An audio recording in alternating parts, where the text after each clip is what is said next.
All right, and welcome. I am Ryan Deeter with Key Realty, here to talk about the 2021 housing market in Columbus, Ohio. And we are very privileged to have Nick with Reventure Consulting with us to kind of dive into the numbers and kind of just talk. We're just going to have a conversation about what we think is going to happen in 2021 when it comes to the housing market. And Nick is, this is what he does for a living. He dives into the data and just looks at what's going to happen. So it allows us to look at the past to kind of figure out what we think is going to happen in the future. So Nick, thank you. Welcome. Of course. Thanks for having me back, Ryan. As you said, I run a company called Reventure Consulting, which helps homeowners and real estate investors figure out the best places to invest in real estate in the U.S. And I'm always excited to talk about Columbus because it's such a growing real estate market. There's really strong fundamentals. And I know because of all the growth and value appreciation the area has seen over the last year or two, people kind of want to know, is it gonna continue going forward? Yeah, I get that question all the time. How's the market? How's the market? So today we're going to answer that question. How's the market? And if you haven't checked out Nick's website, reventureconsulting.com, with all of his videos, he not only talks about the Columbus market quite a bit on there, but he talks about a lot of cities. So if you're interested in other cities as well, please go check out his information. It's great stuff. It gives you the data and the idea of what to do. And today we're just going to do a real deep dive into a little bit of the history, but also, just kind of, again, talk about what we expect for 2021. So without further ado, to kind of get us to where we want to go, we're going to take a little step back and look at what happened in 2021.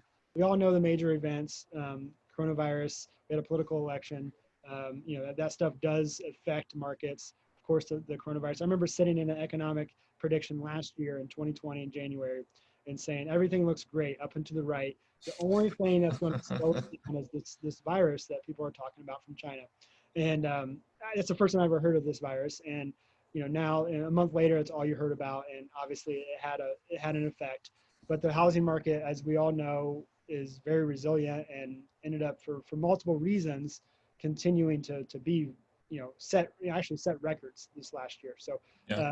So despite of a pandemic, the housing market still set records and just thrived. So we'll talk a little bit about that, and then why that's so, and if we expect to see that in 2021. So Nick, what do you got for us?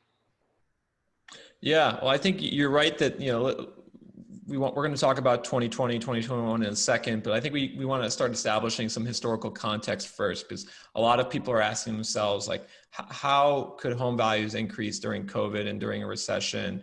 How could a market like Columbus be doing so well despite those things?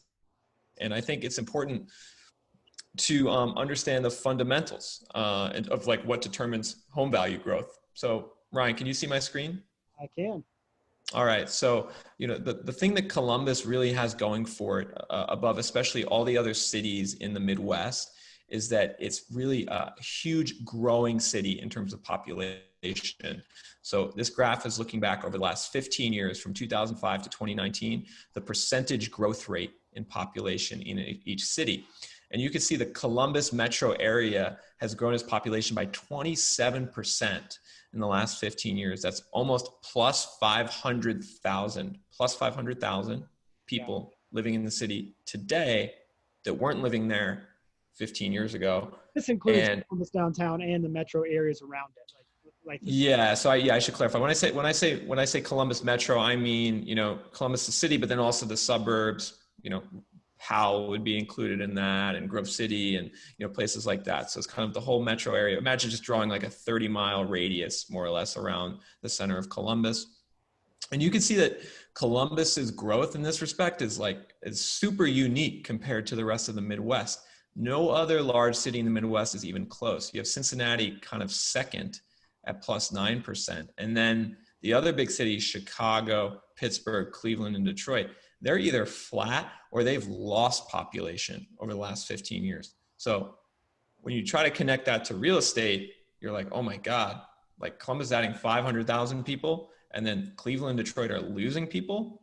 Like, what real estate market is going to do better in a situation like that? Yeah, it's a simple supply and demand when it comes down to economics. Like, you have a lot of people here, and you have just as many houses as some of these other metropolitan areas, but you have that much more growth. And the housing, and part of the issue was too, is what caused so much growth is that in 2008, the last recession, it really wiped out the home builders, people building homes. And so we actually can't, people in Columbus and home builders in Columbus can't build houses fast enough. There's, a lot of the home builders, it takes a lot of money to get going. And so a lot of lenders wouldn't lend to the smaller home builders to get back going. And so we just have too few home builders here in Columbus that are for the demand. And we're starting to see that pick up, but still that was part of the issue as well. Yeah, I think that's a great point. And you look at a market like Pittsburgh or Cleveland, and all right, we don't have many home builders in Pittsburgh or Cleveland. You're like, oh, that's fine. There's no new people moving there. But when you trace the red line of Columbus, all the way up here, each year you see that population just growing and growing. You definitely need to build new homes. And so I think you're right. That's probably explaining some of the difference. Now, population is one part of the equation. But income is also another part of the equation, because when someone goes to get a loan to buy a home, obviously the bank will underwrite, their debt to income ratio, and they'll look at their income relative to the loan amount and things like that. So having income growth is also important for a housing market. And, this is something where also Columbus looks really good. Since 2005, the median household income in Columbus, and that is basically the middle class household in Columbus, their income has increased by almost 40% in the last 15 years. It's gone from 49,000 to 67,000. Basically the middle class family today has $20,000 more than they did 15 years ago in the Columbus metro. So think about what that means in terms of like what people can afford, interest payments that they can afford, and what kind of loan they can qualify for. Yeah, that's a big part. Compared to the housing growth and the population, that's a huge part of keeping this, again, just keeping growth of Columbus's housing market, and why we're seeing that. And also another factor is not only has income growth gone up, but along the same charts, the other direction would have been interest rates. And we don't have a chart for that, I don't think. But interest rates have continued to drop. And that's the main reason why the housing market is so, is still there. And there's a number, there's what's called a housing, the housing affordability index, and that's actually something that the National Association of Realtors put together, and it's based on the household income versus what you can buy in that community. And out of all the major metropolitan cities, Columbus actually is right up there. Maybe you can make an argument at the number one of the major cities when it comes to the affordability. Even this in 2019, when the latest report was put out, that they were up there. They were number 80 overall, but this is including all of Ohio's, including Toledo and some of those other cities that just aren't as desirable as Columbus and doesn't have what Columbus offers. Out of all the mid-major cities, so you're looking at, maybe the Austins, the Nashvilles, Raleighs, Salt Lake, stuff like that, places like that, which are kind of the main competitors with what Columbus offers. Columbus has the most affordability. Now, it may not have as much. I don't. You can make an argument it doesn't offer as much, but it still has the most affordability, and so that's where Columbus is really positioned and why it's grown so much as well. But the number one factor why the market is still so competitive for buyers is the interest rate. The household income's going up and the interest rate's going down, making your monthly payment still very, very affordable here in Columbus. Yeah, I think that's what it was going to come down to in terms of like the stability and the growth in the market is if you have, you have increasing population, you have increasing income, decreasing interest rates, but still affordable home values. That's a really compelling combination. Like there's not many cities that hit all four of those criteria. This came out is the director of the Fed, the rates that dictates the rates, basically said until 2023, they predict the rates to stay at subprime where they are, essentially stay flat or go down. And so this is huge because most time they're predicting in 3 months out. We now have like a 3-year prediction, which is crazy. So it gives consumers confidence saying that the rates are probably going to stay pretty flat, pretty low for the next 3 years. Before that, 3 months was a long time for that prediction. So that gives also consumer confidence to continue to buy the houses. So that's a little bit of prediction into 21. I think we're going to continue to see low interest rates, which is going to continue with that confidence of, okay, the affordability is still there and confidence is still there. So Yeah, no, and I think to that point, to look at Columbus's affordability is really interesting. So what we're going to look at here in a second is comparing Columbus's home value to the U.S. average over time. So okay, so can you see the graph, Ryan? Sure can. All right. So we have three lines on this graph. The red line is Columbus, the gray line is the US, and the blue line is Las Vegas. I love And that. so just to give some perspective, Columbus's average home value across the metro is 229,000. So again, that's Franklin County, City of Columbus, but it's also Delaware County and Licking and all those other places, is about 15% less than the US average. So to your point, Columbus's home prices are still affordable, which is great. But the other thing I like about this graph for Columbus is the relative, let's just say like long-term stability of prices. Back in '06, Columbus prices were elevated and they did go down a little bit over the next couple of years, but it was kind of like a gradual decline. There was no like housing crash in Columbus, but you could see in the US, there was like a much more substantial decline. And then you go to a place like Vegas and you're like, oh my God. All right. So that's, this blue line Vegas, that's what a housing crash looks like, right? Values went from 330,000 to 127,000. And so you could, They still haven't even recovered completely. Vegas's home values today are still below where they were in '06, which is amazing. So a lot of people lost money in Vegas, but I think the thing to take away from this is that even though Columbus has seen a lot of growth over the last, let's just say 8 years, you see this line going up, it still looks fairly stable over time and it's still affordable, right? Columbus is not a boom or bust market. Likely due to the population trends we talked about, and also probably what you said, not a lot of home builders, there isn't a lot of new supply. And so just the market is more stable. Yeah, for sure. And, you brought up a point about how, home prices over the last year have gone up a lot and there's like set records. And that's true. So, on this graph, go ahead. Yeah, we just say we saw record numbers in 2020, not only of appreciation, but of homes sold and things like that too. So we actually saw growth in those numbers. Yeah. So, and this shows that growth. So, across the 100 largest metros in the area, Boise, Idaho led the way with 19% value growth in 2020, which is just kind of funny. Like you say to yourself, how does, the values in Boise increase by 60,000 in this year alone, from 310 to 370,000. I'm not going to like predict a bubble, but if you did have to bet on where a bubble would occur, I think it'd be a place like that. But you scroll down on this list and you can see where's Columbus. All right, we're number 32 out of 100, plus 9.5%. So we're above average. We're strong growth over the last year, but we're not like ridiculous. And I think that's a good thing because you want the market to be more stable. You start seeing 15 to 20% appreciation, you should start saying to yourself like, like how sustainable is here? But Columbus is at, sorry? Yeah, so it makes it hard to sustain that. Going back to your point of income growth. That's right. The income growth versus, the property growth is a huge factor. When you have 20% appreciation and you only have 3 to 5% income growth, something's got to give. And there's still that gap here in Columbus. So I don't want to like sugarcoat it. There's still 9% versus probably on average 3% income growth here in Columbus. Eventually it's going to catch up, but it's not quite as wide as the 20 to 5. Yeah, that's a great point. And it's not nearly as wide because I think, if you go back to 2005, Columbus's home value is maybe 160, today it's 230. So over 15 years, that's pretty reasonable. And then Columbus's income has grown by 40% over those 15 years. So you're right. It's still trailing.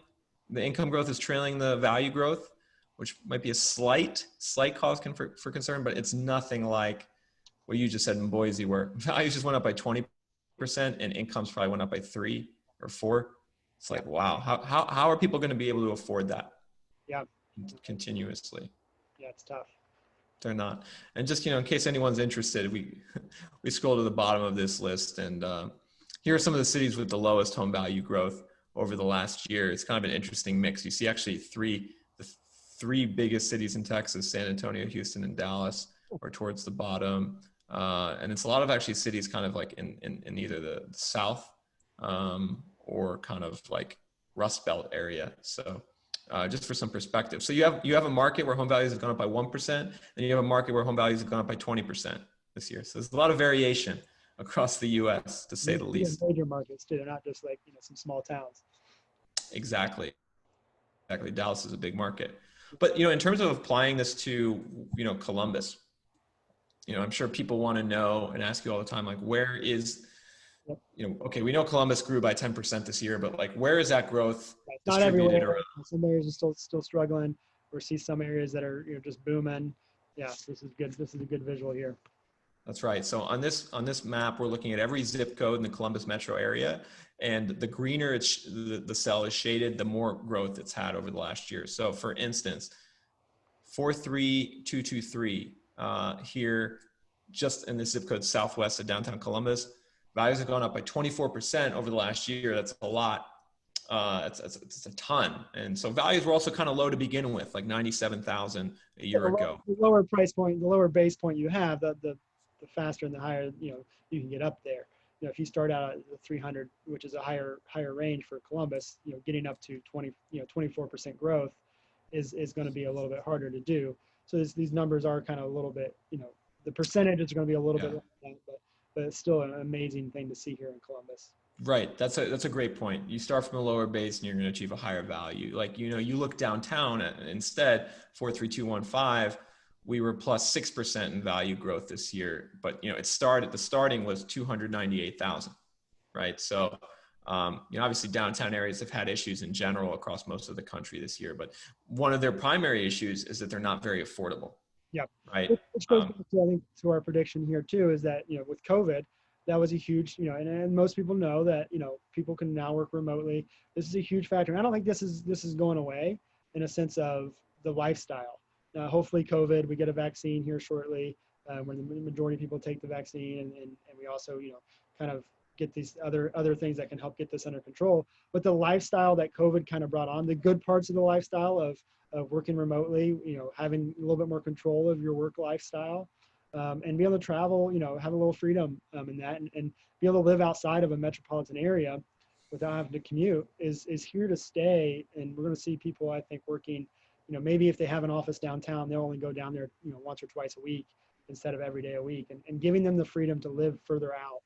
So I do think that's going to be part of the 2021 trend still. And we're going to see it, looking at this map, it shows that it happened in 2020 already, as we saw the suburbs and the areas around Columbus continue to grow, because people still want access to cities. That's right. People are going to move to the middle of nowhere still. And some people are, but majority of people still want access to a city, and they still want the lifestyle. They still want the nightlife, the bars, whether it's the shows, the sports that cities bring. But they want more space still. They want more more space at home offices. They want more yard. Those are the biggest two things that are on the uprise. And when people are looking for houses, and their top priorities are outdoor space and home offices. And I don't think that trend's going to go anywhere for the next 5 to 10 years.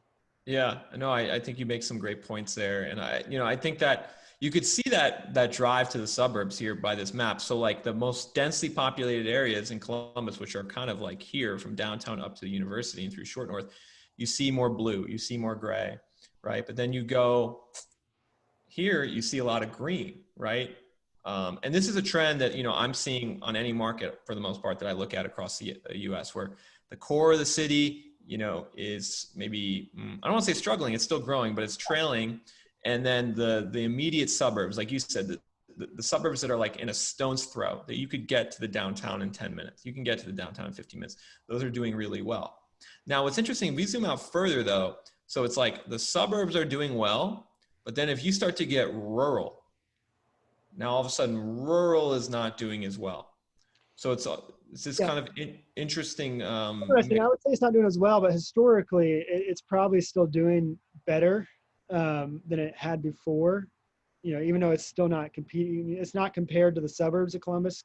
So I guess the numbers, correct me if I'm wrong, are comparing each other when it comes to blue and green.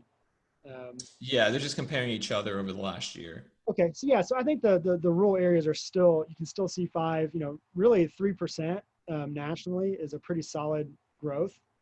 And so you still see the rural areas of Columbus are still outperforming most, national averages of growth. So, um, so I think it's still a solid, and rural areas do typically take longer to grow, um, but yeah, I still think it's strong. But I think to your point though, it's not, the suburbs are kind of were positioned in 2028 or 2020 to just, explode.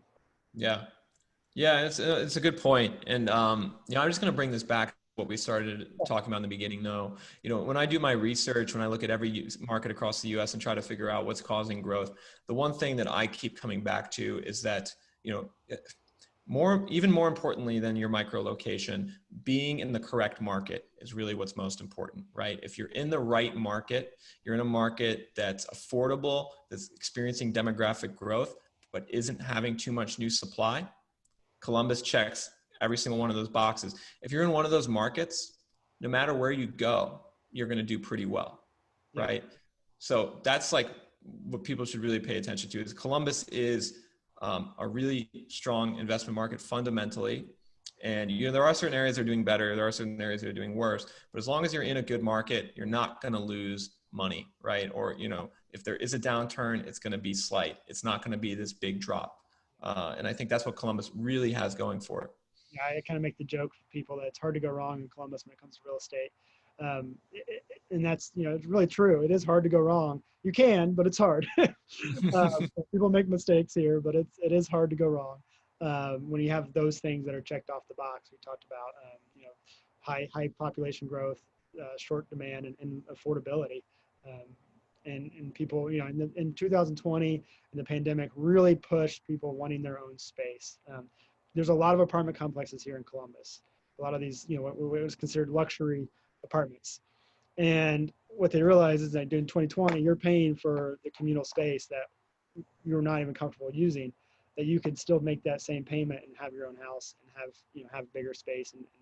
And so people realize that these luxury apartments, aren't really holding up their end of their value during a pandemic.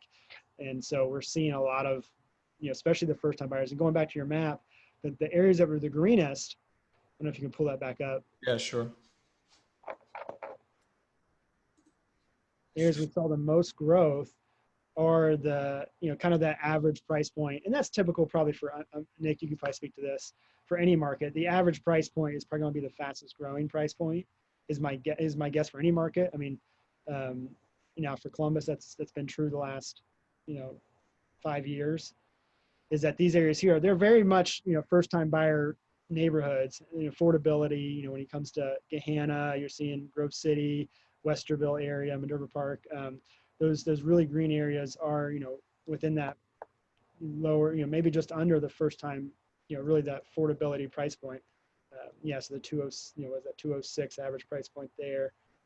Grove City, looking at 130 there essentially. So if you're seeing that, anywhere below or around that median price point is really just exploding.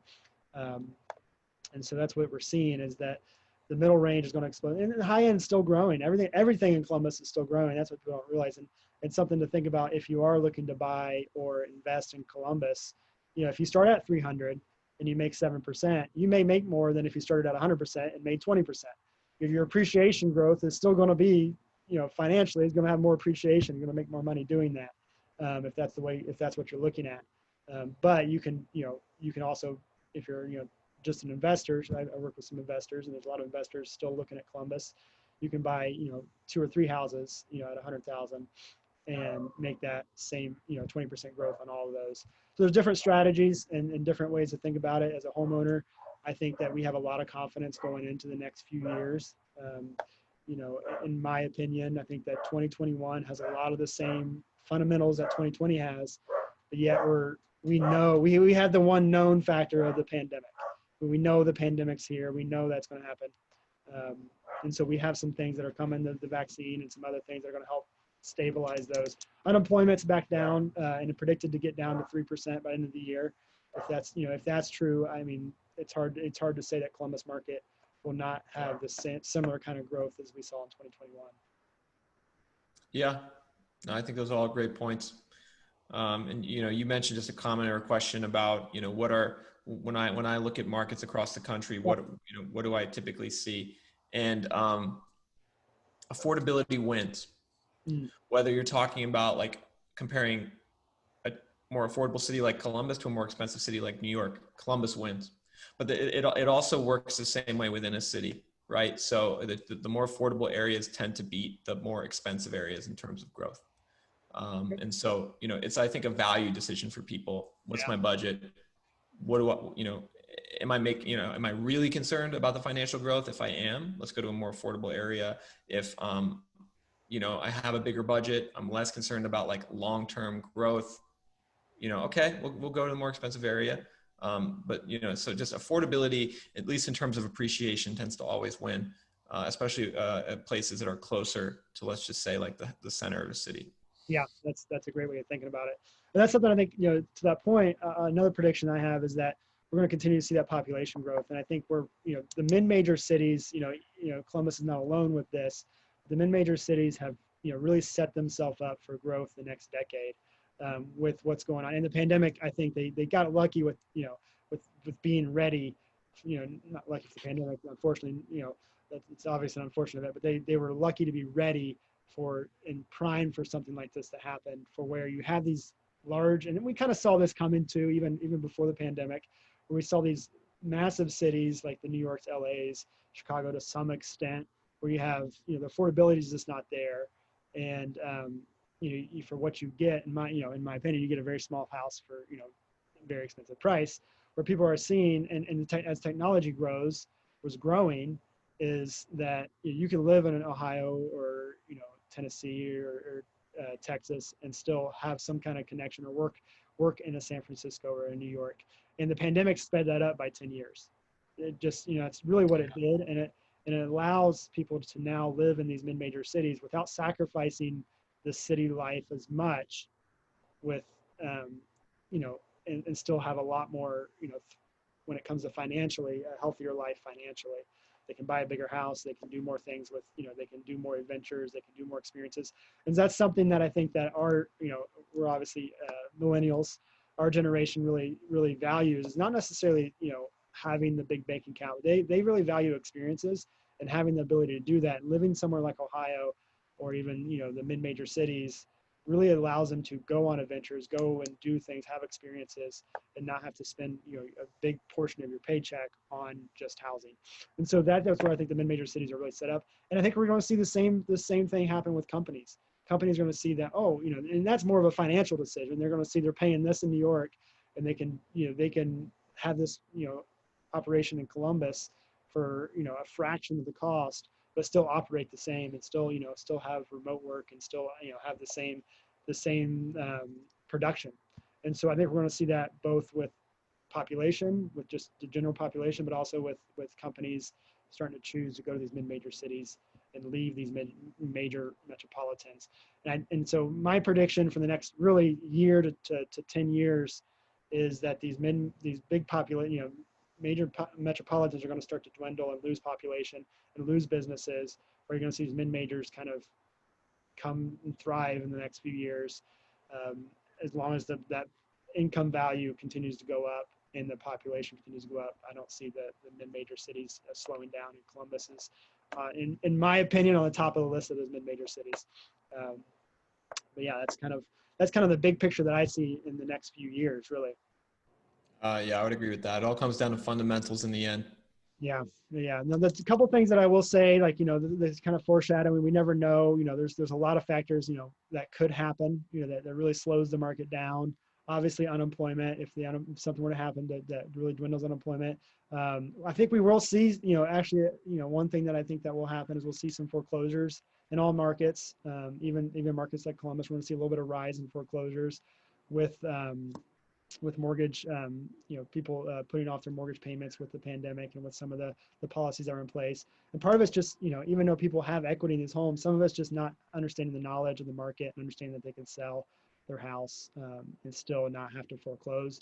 But I think we'll see a rise in foreclosures in all markets in the mid-year into 2021. And, depending on, how the job market goes, how unemployment continues to fare here.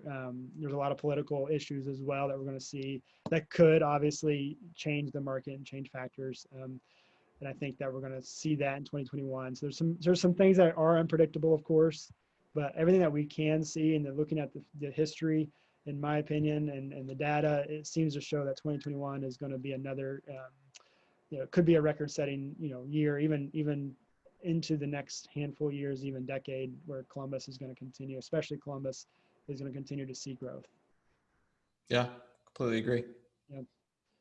Well, Nick, I appreciate your time. It's always great to have you. What you do, the numbers you put together are just great. I love it. I'm not a huge, I love data, but I get bogged down in it sometimes and I don't know how to present it. And you do a great way. You do a great job of making it tangible, but also, the visuals are great. So I highly recommend, if you have any questions about Columbus market, I'm always happy to reach out and answer any of those. My email is ryan.deeterrealtor@gmail.com. Nick is always accessible as well. He does this for a lot of markets. So even if you're not in Columbus, feel free to reach out to him and learn about his markets at reventure.com. His information's on there. And as always, Nick, it's a great time. And thank you for coming. I appreciate it. Of course. Thanks, Ryan. Have a great 2021. You too. All right. Thank you.